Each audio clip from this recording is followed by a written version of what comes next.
Every January, under the 30-year rule, government papers are released to the general public.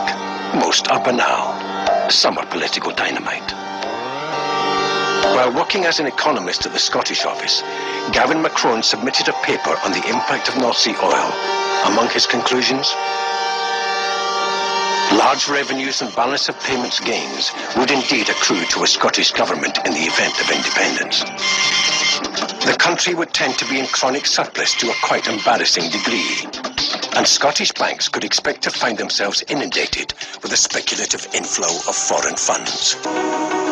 It is hard to see any conclusion other than to allow Scotland to have that part of the continental shelf which would have been hers if she had been independent all along. North Sea oil could have far-reaching consequences for Scottish membership of the EEC because of the tremendously increased political power it would confer as the major producer of oil in Western Europe. Scotland would be in a key position, and other countries would be extremely foolish if they did not seek to do all they could to accommodate Scottish interests. The Scottish pound would be seen as a good hedge against inflation and devaluation, and its currency would become the hardest in Europe. This paper has shown that the advent of North Sea oil has completely overturned the traditional economic arguments used against Scottish nationalism. Licensing policy must remain in the hands of central government.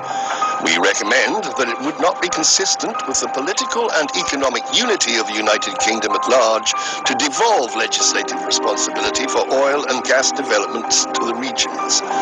The exploration and exploitation of our oil and gas resources need to be considered in the light of our national and international policies. To provide a directly elected assembly in Scotland with a real or simulated sense of grievance over the handling of oil would provide a focus for national discontent, particularly since oil has now made plausible the possibility of full Scottish independence.